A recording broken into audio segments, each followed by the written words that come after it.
countdown of the 100 greatest films of all time continues now. Believe it or not, we have reached number 62, which is how old me and Victor are.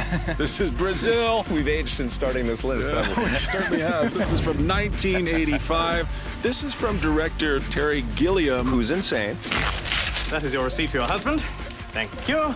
And this is my receipt for your receipt. Who is also one of my favorite directors in the world. I mean, this guy is probably, like you, extremely difficult to work with. He's very exacting. I think you have to be, especially when you're a visionary. Talk to anybody about Michael Bay or James Cameron and, you know, all these guys that have these visions that have to be completed. George Lucas.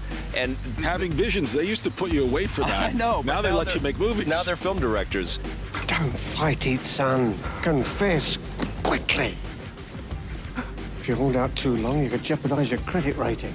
But I think you have to be. You have to have this singular force. You have to get an army together to create something insane and never realized before. And that's certainly true of Brazil. This was a movie that didn't look like anything else we'd ever seen. It's one of these movies, you know, kind of like a Clockwork Orange as well, that plays on fears of our future and fears of privacy invasion. There's echoes of THX 1138 in this thing. There's echoes of Logan's Run. George Orwell. George Orwell, Yeah, Jonathan Pryce plays a kind of government peon who is living this life of redundancy. He's in a box, basically. Yeah, and so what happens is he starts having these dreams where he gets these visions of this other woman, and eventually over the course of the movie, because of an errant fly that gets literally caught in the works, a mistake is made in the system, and instead of a man named Tuttle being pursued by the police, a man named Buttle is pursued by the police. And so Jonathan Pryce's character after that becomes very involved in this police state, police chase, rundown kind of sequence.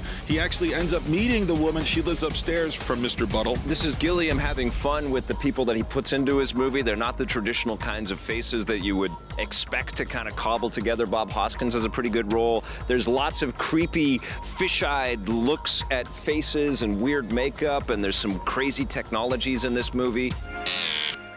There's a zaniness to it. There's almost like a cartoon campiness to it, and there's an uneasiness about this movie as well. There's a quietness about the film as well that I found personally really unnerving back when I saw it in 1985. And I mean, I love this movie mostly because of its flights of fancy, and it's a fairy tale in the truest sense of the term because it's scary. This is a professional relationship.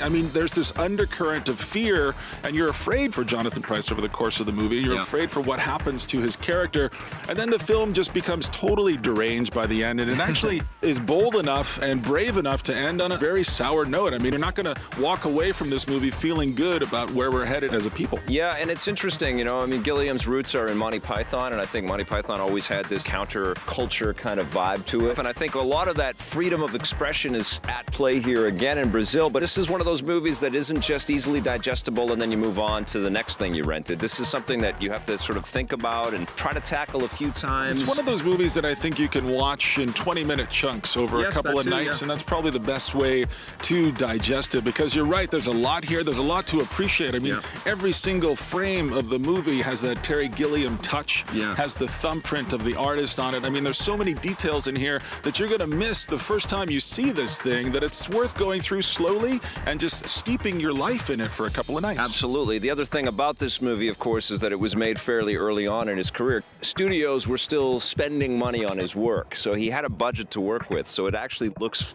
you know, like there's a lot of stuff on screen, there's a lot of production design, there's a lot of great detail. Oh, man. And I think that freedom was pretty fantastic. Each successive movie that Gilliam went on to make, there was a little notch taken out of what kinds of freedom he would have. Mistake?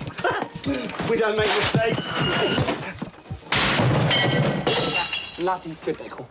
They've gone back to metric without telling us. So this, I think, was the grandest approximation of what Terry Gilliam can create as an artist. Today, it enjoys cult status, and so this was a picture that maybe didn't connect with audiences in 1985, but here in the year 2013, as we stand reviewing this, this is a movie that has news for us. Yeah, absolutely. I mean, you can put this right alongside a movie like Blade Runner or A Clockwork Orange or something like that. It's a little more absurd. Triple feature there. Absolutely. And I think Gilliam would find this immensely enjoyable that we're talking about his masterpiece, surrounded by all this goose poop right now. Literally, there's goose everywhere. But this is something you got to see. Number 66, it's Brazil. We love you, Terry Gilliam, and we love your movie.